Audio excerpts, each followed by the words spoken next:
When you have millions of people watching your every move, it's very hard to hide when something's going wrong. Evelyn Ha built an absolute empire by letting her audience into her life, and her fans are deeply, deeply invested in her happiness. So when she introduced her new, highly secretive boyfriend to the internet last year, her audience was paying very close attention, and they immediately noticed that something felt off. At the time, those moments got brushed aside because people called it dark humor.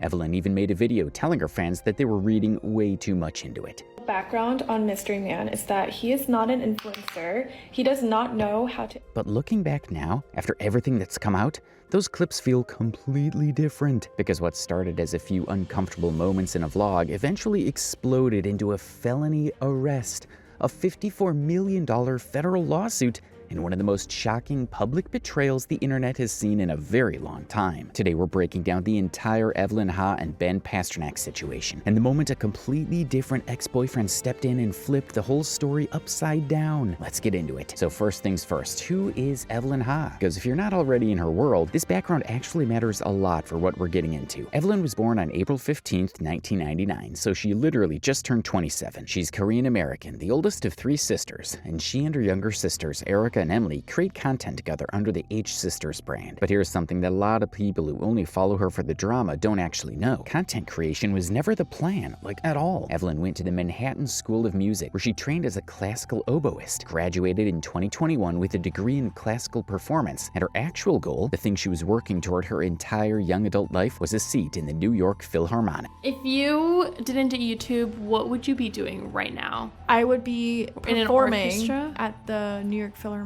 Orchestra, because that was Actually? my goal, yeah. Or music teaching. That was the whole trajectory she had mapped out for herself.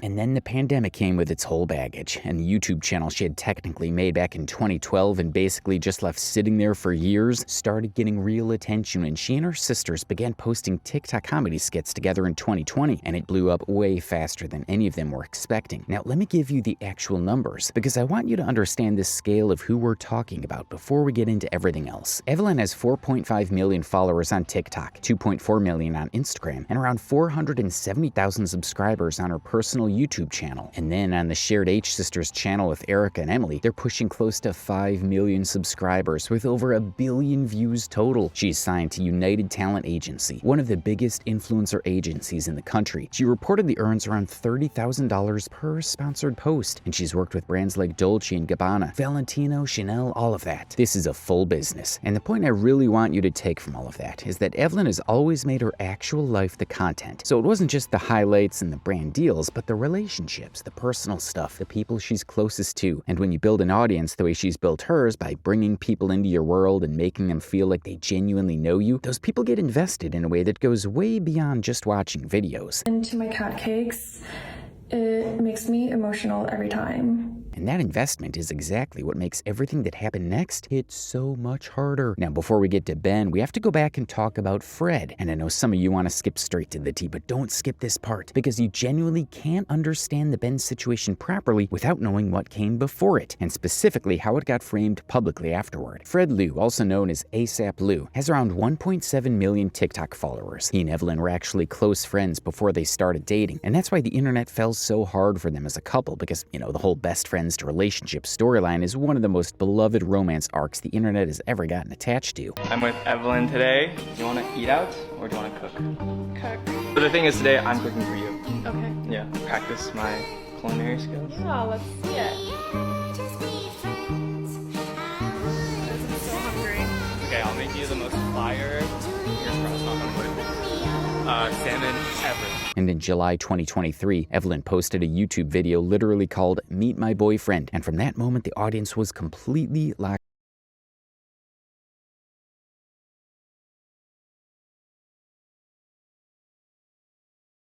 Couple named Fred Liu. People were rooting for them to get married, to have kids, to grow old together. You know, this only really happens when a creator lets people in deep enough that the audience feels like they're watching 2 friends fall in love, and not just 2 strangers they follow online. I should guess for the clickbait.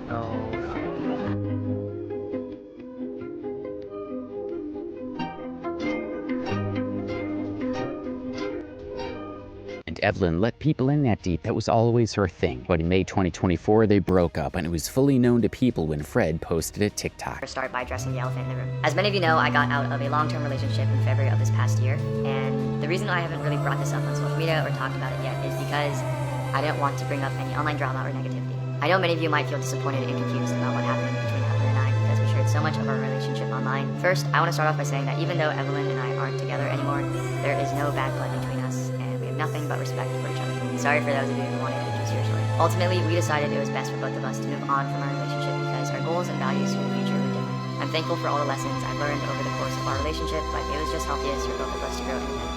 I hope you can all respect that and continue to root for both of us in the future. And I just want to remind you guys to please be kind and to not make any assumptions based on what we see online. And cheating rumors started flying around. The whole internet became chaotic for a few days, and then Evelyn came out with the standard influencer breakup statement. About my relationship with Fred, I feel like my head is going just blank and I don't know what to say. But as many of you guys have been speculating, Fred and I have gone our separate ways. I don't want to disclose any personal details of my relationship with Fred, but just know that I wish him all the best. Please do not send him or me any hate. And the internet didn't really take it the way she was hoping they would. And when Fred moved on and started dating someone new, that new girl got completely buried in harassment from Evelyn's fan base. I mean, the level of harassment she received was genuinely unnecessary. But eventually things died down, and a few months later, Evelyn dropped a video that made it very clear she had moved on completely. Eventually, after being single for a few months, it was August, and Evelyn dropped a YouTube video with one of the most attention-grabbing titles she has ever put out. A boy flew me out on a private jet. And while the internet completely lost its mind, she kept his face blurred the whole video. She called him Mystery Man, and she was being very deliberate about what she shared and what she kept hidden.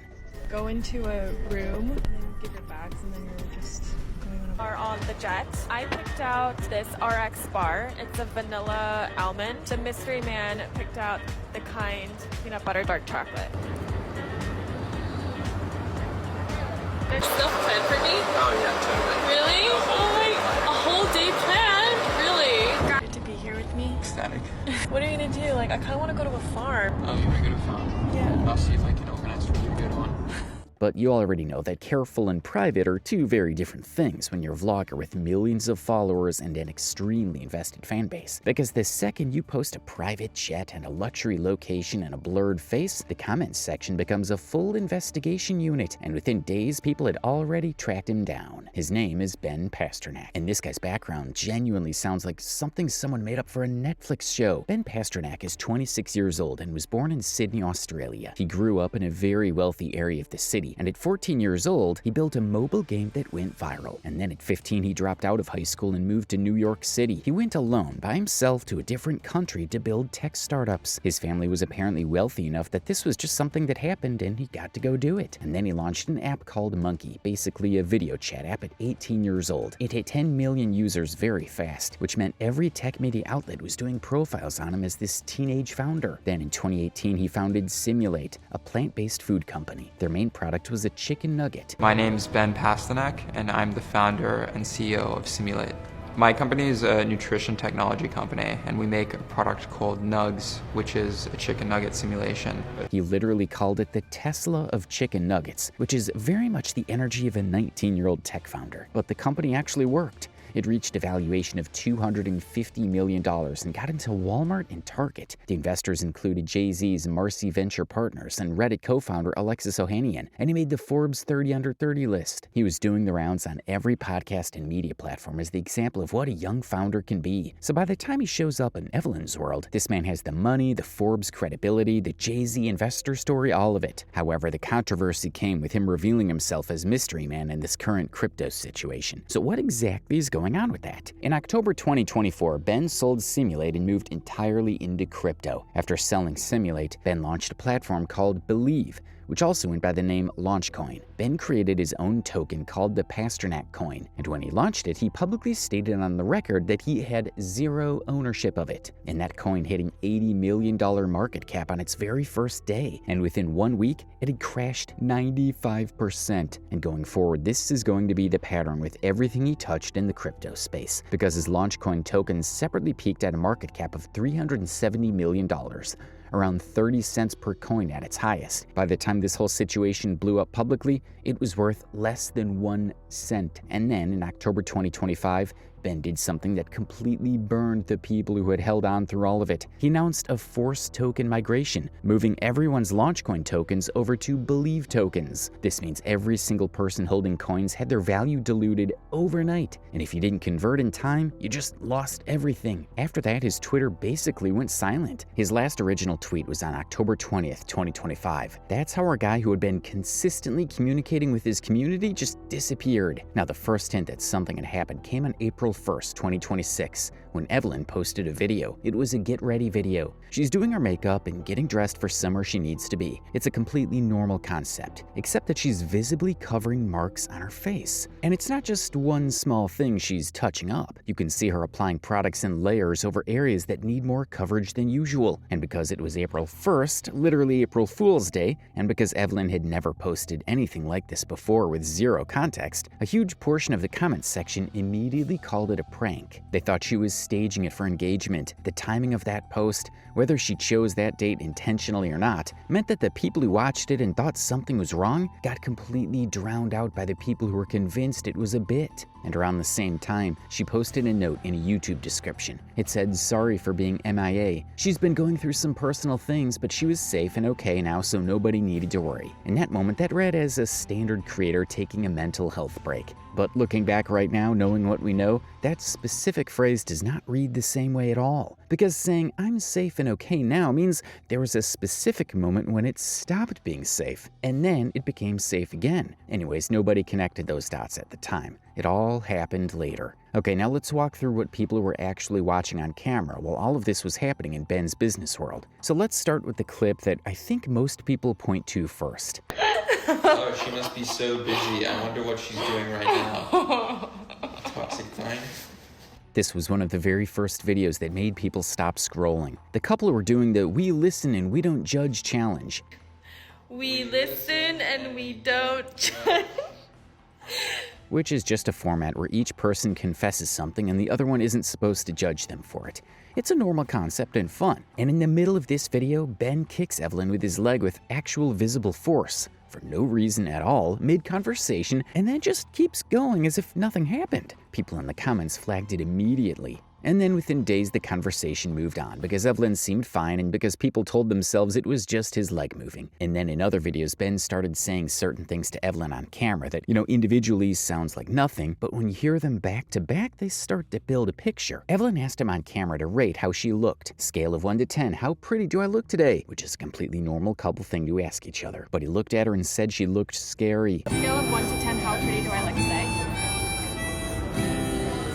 Below usual. Why? You look scary. Why?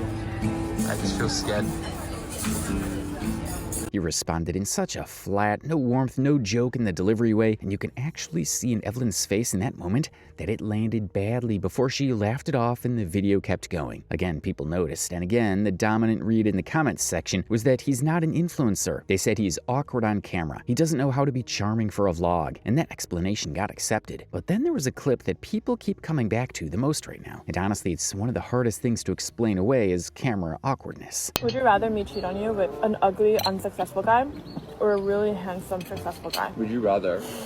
You have to answer. Listen. Would you rather we go swimming in the pool over there and I hold your head underwater and you die? Or we go on a romantic boat trip at night and I push you off the boat and leave you? It's weird, but dark humor, people said, and that's a fair argument in isolation because dark humor exists and not every edgy joke means something. But then there was a clip from Erica's channel, not even Evelyn's, where Ben made a comment about a white guy and an Asian girl going on a boat together and the guy throwing her overboard and her drowning. What happened when white male the white male jumped out?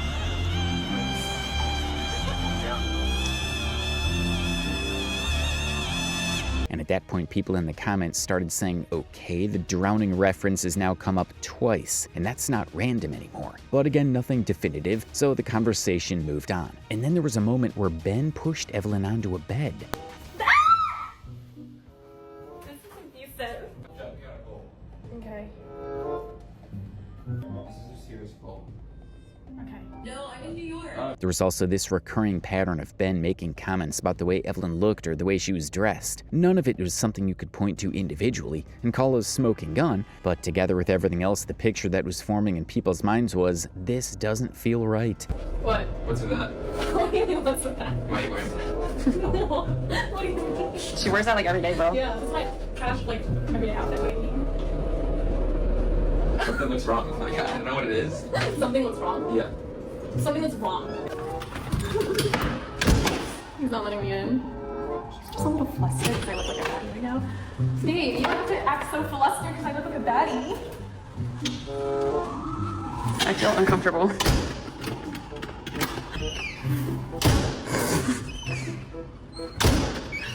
Can you put something no on? And when the comments section got loud enough about it that it became a real conversation, Evelyn made a video addressing it directly. This is the moment where everything got put to bed, and it stayed there for a while. Background on Mystery Man is that he is not an influencer. He does not know how to act in front of a camera. If anything, he'll act weird and, just not himself on camera because he's so awkward, versus an influencer who knows how to act on camera will act appropriately by being more nicer on camera or more romantic on camera. She said he is not an influencer. He doesn't know how to act in front of a camera the way someone who grew up posting would, and an influencer knows to be softer and more romantic on camera because they're performing. But Ben is real. His awkwardness is real, and that's what unperformed looks like. So people backed off because she said it with full conviction. After all, she was the one actually in the relationship, and the argument she made was reasonable on its face. They also backed off because believing the alternative, that something was genuinely wrong, was not something people wanted to sit with when they liked watching her and wanted her to be okay. But then this is how it works every single time. The person inside the situation tells everyone on the outside that there's nothing to see here, and the people on the outside choose to believe them because it's easier than the other option. However, here's the thing that people forget now. This wasn't the first time Evelyn's audience had been asked to re-examine a relationship, because after the Fred breakup, that same rewatch energy had already happened once before. People went back through old Evelyn and Fred content together and started noticing what they thought were red flags. Like how Fred always seemed a little checked out on camera, always kind of nonchalant, and like he didn't want to fully be there. That's so mean. Next question. You're supposed to be my boyfriend. And people started saying Evelyn deserved better, that Fred was immature, that she got out of a bad situation, and that was a good thing. But then Evelyn went further than the breakup statement. On the Ha podcast that she launched with her sisters, she described a relationship with an ex that people believe is Fred as toxic and abusive at times. I didn't really think much about it because he's an influencer himself. In my head, I'm like, oh, he's probably friends with them, or since he was younger, I don't know, maybe it was like more of a younger generation thing. Why are you? I was making excuses for him, basically. I just didn't think it was a big deal in the moment. And the internet absorbed that narrative completely. Fred's reputation took a quiet hit, and the story became Evelyn was in a toxic relationship. She got out, and now we hope she finds someone better. Meanwhile, the way Fred's relationship with Evelyn was described publicly, and the narrative that got built around who did what to whom in that relationship, is going to come back around in a way nobody was expecting. On April 23rd, 2026, Evelyn posted a YouTube video called Getting Back into Routine Plus Life Update. It's currently sitting at 1 million views. Yeah, I just wanted to clear the speculation that's been going online and let you guys know that I'm no longer in a relationship. There's been serious boundaries that were crossed, and I decided to move away from that relationship for the sake of my safety and my well-being. She didn't say his name once. She didn't describe what happened, and she didn't give details. I mean, when you have lawyers telling you what you can and cannot say while a criminal case is active, you stay in your lane, and she did. But she did explicitly say that there had been serious boundaries crossed, and she decided to move away from that relationship for the sake of her safety and well-being. She said it's still raw, and she's taking it hour by hour with her friends and family around her, and maybe down the line she can open up more. But right now she just needs to process. The support she got was overwhelming. Even people who had been critical of Evelyn before went quiet. Same with people who previously called her content rushed or her presence a little performative backed off. There was a broad agreement that she was going through something real and handling it with as much dignity as the situation allowed. And then a few days later, Ben posted a YouTube video and everything got a lot more complicated. Hey there. You're watching this video because perhaps you've seen the recent allegations against me that I strangled my ex-girlfriend. It's 6 minutes long and just Ben Pastnac sitting in front of a camera, talking and denying the strangulation charge entirely. And the first thing out of his mouth is that he has never strangled anyone in his entire life, that he is not physically aggressive in any way, and that most people who know him would describe him as super gentle. That is not true. And this video contains the full truth. I think that there's nothing more important than having the complete truth out there. I have never strangled anyone in my entire life. That's not what I do. I'm not physically aggressive in any way at all. Most people would describe me as super gentle. From there, he flips the entire narrative. The truth, according to him, is that Evelyn was the one who was abusive throughout pretty much the entirety of their relationship. Evelyn was abusive to me for pretty much in the entirety of our relationship, and I'm not the only one. I've spoken to multiple of her former partners, and they all had basically the exact same experience as me.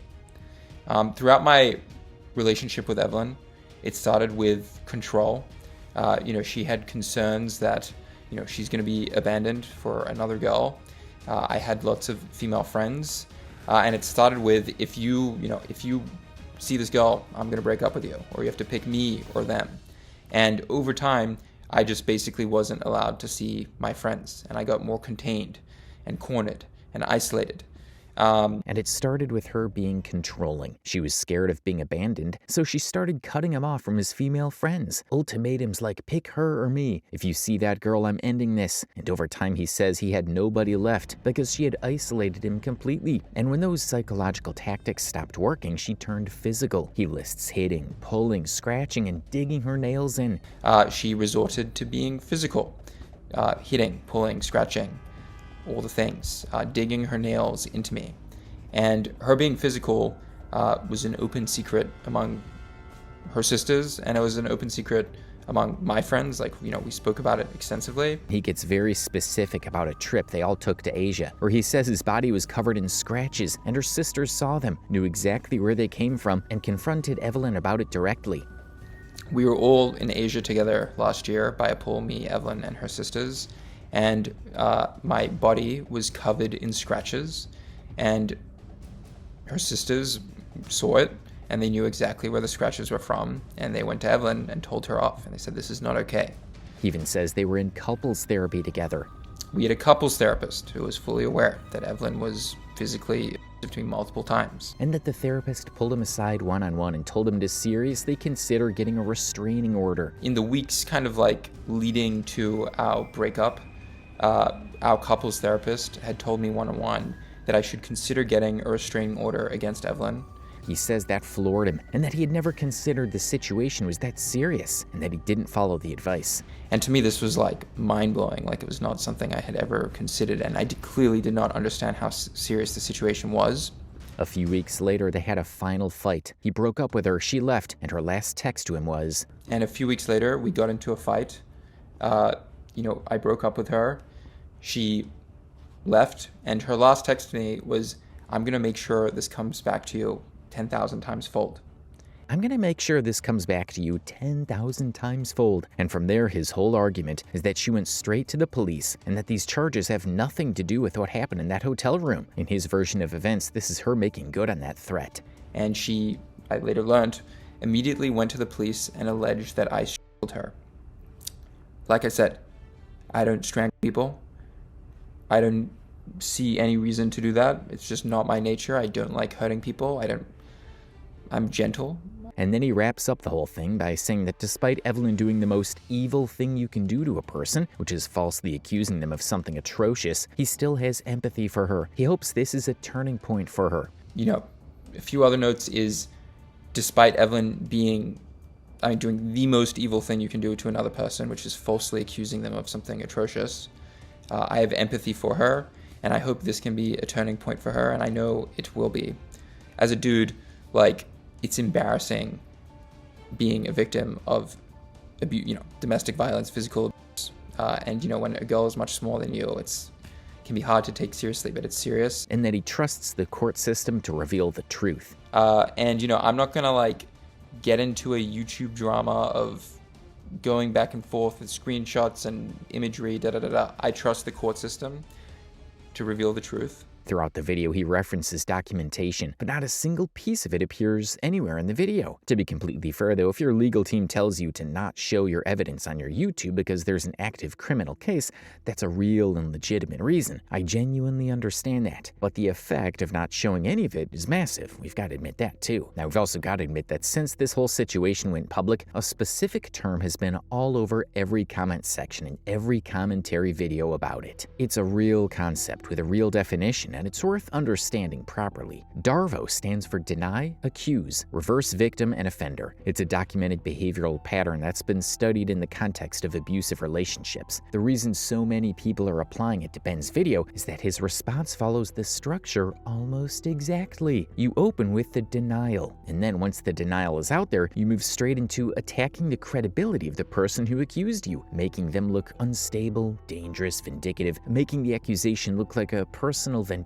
rather than a factual report. And then you completely flip by positioning yourself as the real victim while simultaneously coming across as gracious about the whole thing. I want to be very clear about this though. Recognizing that pattern in someone's response does not automatically mean they're lying. People who are telling the complete truth can also respond this way, and relationships can genuinely be mutually toxic in complex ways. Anyways, the DARVO pattern is not proof of guilt. And then just when it seemed like the whole story couldn't get more complicated, Fred Liu posted on Instagram. Fred's statement started by saying he was about to share something serious that he had kept private for a long time. He said it was not easy to talk about, and he was only saying what he felt ready to say publicly. He just asked people to read it with care. He said he saw Ben's video, and that hearing experiences that felt familiar made staying silent feel wrong. He said he was in a relationship with Evelyn years before Ben. During that relationship, he claimed he experienced things consistent with parts of what Ben described, including physical violence. He said when their relationship ended publicly, a version of events was shared that didn't fully reflect what he went through. He chose not to respond at the time because he wanted to protect her, was young, and didn't know how to handle it. He then directly stated that his experience and truth did not fully align with the narrative that was presented. He expressed support for Ben and said some of what he learned from Ben's video was new information to him. The internet split almost immediately into two groups. One side said he was paid. They claimed Ben paid Fred to back him up at the exact moment it would help his case the most, arguing the timing was too convenient to be anything other than coordinated. The other side pushed back hard on that though, because Fred Liu has a genuinely good reputation. He was more liked than Ben in this whole fan community, and taking money from your ex-girlfriend's new ex-boyfriend to publicly back him up would be an enormous integrity hit for very little benefit. The math on that doesn't add up easily. People also pulled up the video Fred posted right after his and Evelyn's breakup in 2024. In this video, he said there was no bad blood between them, and he held nothing but respect for her. First, I want to start off by saying that even though Evelyn and I aren't together anymore,